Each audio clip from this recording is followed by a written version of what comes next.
The next item on the agenda pertains to home grow, which further expands the medical cannabis program.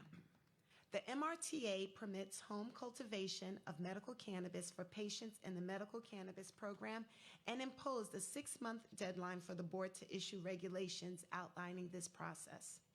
Today, we are proud to present those proposed regulations.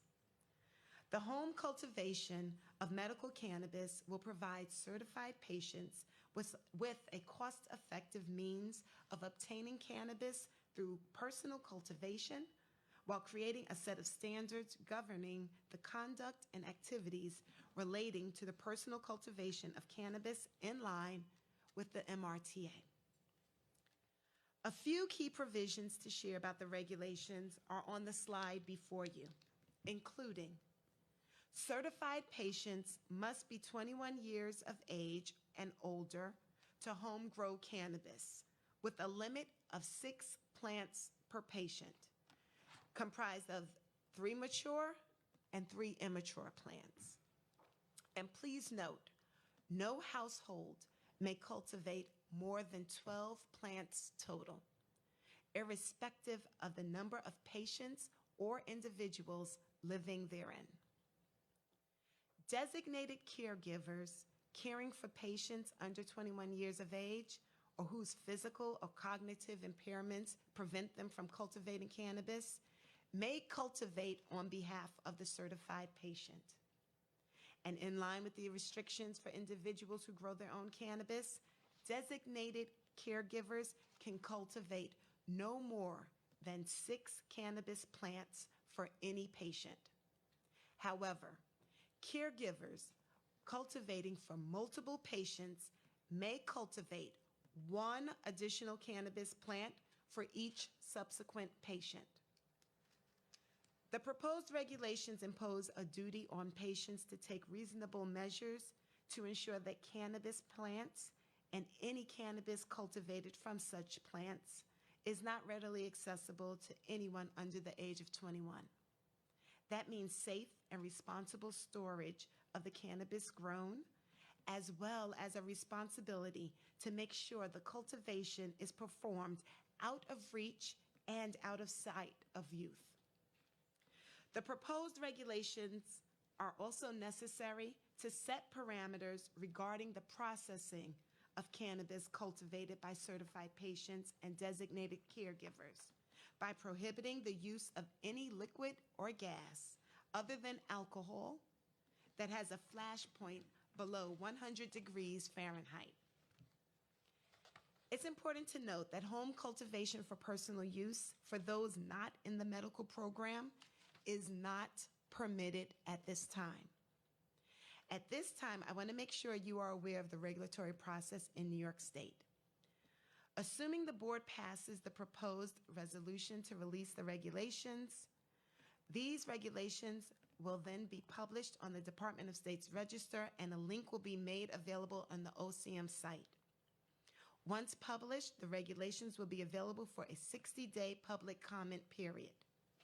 During this time, the public may submit comments to the Office of Cannabis Management on the details of the regulations. The office will be updating its website to include information on how to submit a public comment. Following the public comment period, the office will conduct an assessment of all comments received and adjust the regulations as needed. Thereafter, the regulations will be officially filed. At this time, I'd like to offer the board an opportunity to ask Executive Director Chris Alexander a few questions on the proposed home cultivation of medical cannabis regulations. Jen Metzger. Thank you, Madam Chair. The regulations state that the cultivation of cannabis for personal use may only occur in or on the grounds of a person's private residence. And I just want to clarify and be sure that the addition of on the grounds is intended, to clarify that home cultivation of cannabis can occur outdoors. Yes, that is correct. Thank you for your question. The home cultivation of medical cannabis by certified patients or their designated caregivers can occur outdoors, provided that the other requirements of the proposed regulations, such as not being plainly viewed from the public, by the public, including reasonable security devices, are adhered to, are being adhered to. Great, thank you very much. Chris, the regulation package covers both medical and personal home cultivation for adults 21 and older. Does that mean that once these regulations are effective, everyone over 21 can grow at home? No. Only certified patients or their designated caregivers participating in the medical cannabis program will be able to purchase seeds or immature plants legally from a registered organization. And therefore, New Yorkers who are not in the medical program cannot yet grow at home. After the board votes to file these regulations, will they take effect immediately? No. After the filing, after the board approves these regulations moving forward, there will be a 60-day public comment period complying with the requirements of the New York State Administrative Procedure Act. Comments are strongly encouraged as public feedback an extremely important aspect for this topic.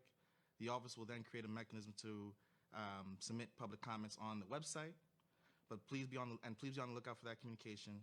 After the public comment period, we will review the comments, potentially make changes based on those comments, and then send the final version to the board for approval. Updates on this process will be provided at subsequent meetings. Okay. Chris, could you just clarify whether a medical home grow participant can sell or trade any of the surplus? No problem. I want to be very clear. The unlicensed sale or trading of cannabis is prohibited in New York, and home grow is not a license to do either. New York State, as the chair said, has not issued any licenses for adult use. This includes the sale or trade of cannabis cultivated under the home grow provisions, as well as the idea of gifting that we have seen cropping up across the state, where a seller claims to be providing cannabis as a gift after selling another commodity or service. That, nor any other unlicensed sale, is not allowed under the law, and we'll be working with our local partners to enforce it. Anyone partaking in this activity must stop. Thank you. Chris, my question is about the landlords. Most people in New York City lease, and so there's some discussion here about what landlords can and cannot do as far as preventing people from growing medical or home marijuana. Can you just talk about that a little bit, expand on that? Yeah, absolutely. The MRTA includes a discrimination clause that prohibits discrimination by landlords based on the appearance of use, actual use, participation in the industry or in the market, and that restricts their ability to deny somebody with for a lease for those reasons. That being said, they can include in their lease a restriction on the ability to cultivate at home, but they cannot prevent a patient from participating in the medical program writ large. There still is space as well for landlords to have smoke-free policies on their places of residence, but folks are protected from discrimination stemming from their participation in their market. Okay, thank you.